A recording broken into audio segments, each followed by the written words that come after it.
Listeners, welcome back to the next video. In this video, we'll learn about types of content. So, it is very interesting to you know about different types of content. So, it is possible to differentiate between three types of content, and each of those has specific characteristics that make it suitable for different strategies and distribution channels. Let's learn one by one. So, written content. So, the type of content you will see the most online is written content. So, it is information shared in a written form. So, most commonly in a form of article or blog post is written content. So, the major advantage written content has over the other types of content is that ease can be seen by the search engines. So, this means that the search engine can read and understand the text, which allows them to index such content and show it in the search result. So, since every website has a goal to be positioned high in the search engine result pages, so it is only natural to use written content to do so. So, having in mind the role of a search engine crawlers, you use content to present your website in such a way that it becomes associated with relevant search terms, leading to relevant visit. So you can see, no, write for, you have to write for people. So the content you are writing should primarily be written for the people who are going to read that content. So we discussed in the this same thing in the previous video. You have to identify the target audience, identify the nature, personality of the audience. So, with this in mind, make sure the text is relevant, consistent, and readable. So, avoid any interruptions. I mean, like degradations or repeated statements, or violence, or nudity, something like that. Use formatting option to visually present the text in more coherent way. So the second point is right for a search engine. Definitely, you have to keep in your mind. You have to use keywords because if you are writing about Apple, definitely your content should need more terms related with Apple, Macintosh, then different laptops. I mean, like a MacBook Pro, Core i5, MacBook Pro problems, MacBook Air, iPad. So you have to include those things. So writing content is generally writing for readers, but you have to think about search engine as well. So this particularly refers to website and blog content, where you essentially expect search engine to crawl your website and index the content. So you will find more about writing for SEO in the chapter on content optimization. So next is stay focused. So each piece of content should have a specific topic, and once you choose it, stay focused on it. Your website and blog should have its own niche, a topic you deal with primarily, or but each post is a separate unit which should be all about the specific topic. So which is actually a highly focused segment within that broad topic we can call niche. So stay focused. So in the previous video also we talked about niche. So word count should not set in stone. That means you know long paragraphs are the trends. So even though the statistics show that there is a trend of article to be 1,000 word long or more, so there is no magical number you should aim for, just because some statistics show a higher level of engagement on average when it comes to 1,000 plus word articles. So this is not a general rule. The message is the most important. The message is short and concise. So there is no point in trying to make it longer using unnecessary words just to fit the norms.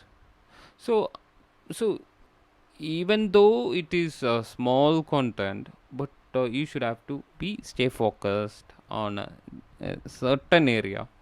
So as I said, you should have to identify the niche.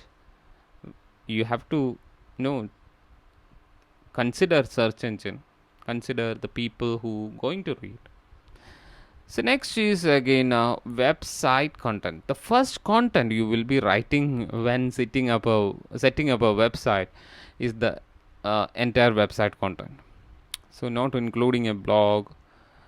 Uh, so blog can be also included. So this content is divided into several pages or sessions, each focused on one particular segment, such as a home page, about us page, pricing, then other pages like a contact page, maps, product descriptions. Map is not comes under website, but you can give the description.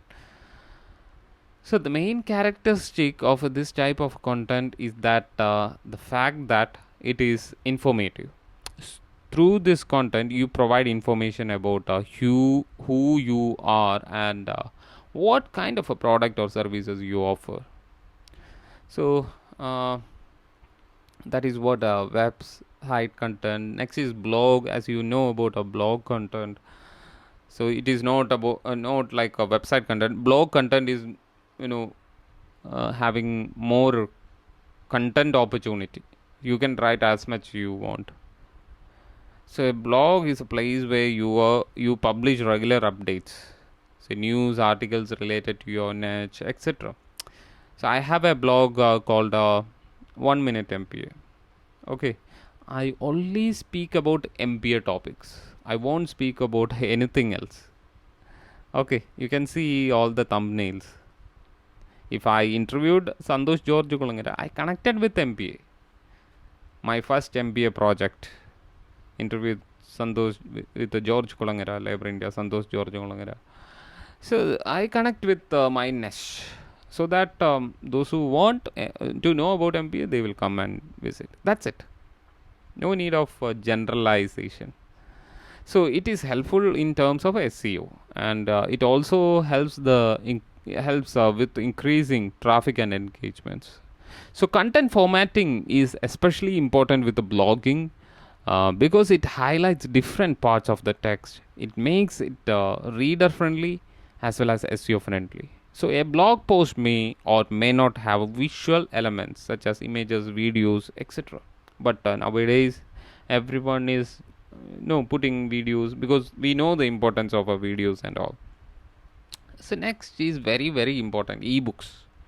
So if you have a website, definitely you can upload a ebook, but the PDF files are not visible in the search engine. The spiders and crawlers and robots won't fetch your PDF files. So better you have to write an article, and you can give a link for downloading, or you can give a call to action button.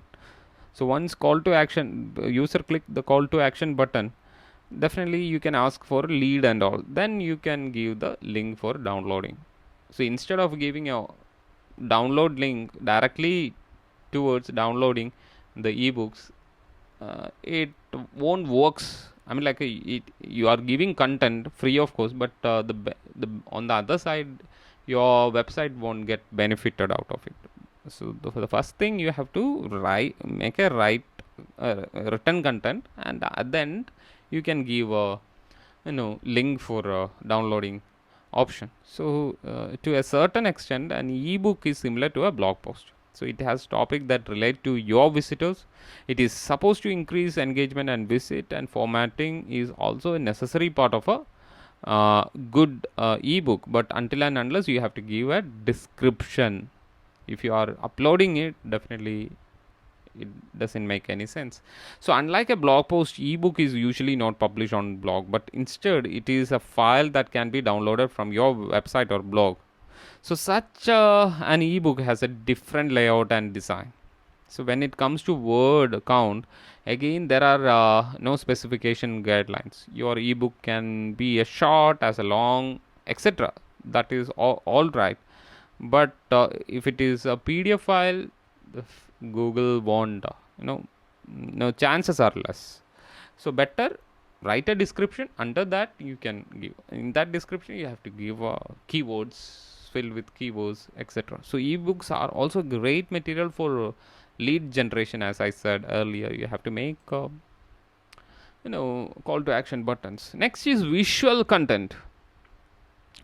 So according to the statistic, visual content has better performance than any other type of a content.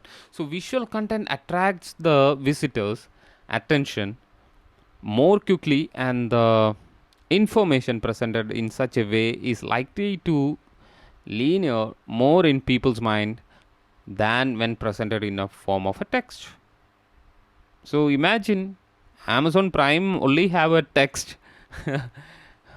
See, I can't think about that. So pictures will influence or entice us to click on that. So not only that, but the visual content is also more likely to be shared on social media as well. So that is another reason. So they can increase social engagements, traffics to the website or blog, etc. So having in mind better performance of the visual content, it is obvious why different types of this content are constantly being used when creating content. In fact, visuals are often used together with the text. So that is a good combination, visuals and text. So this way, they serve as a attention grabbers. So plus they illustrate the main idea which is presented in the article. So there are n number of visual contents we'll learn in the next video. Thank you.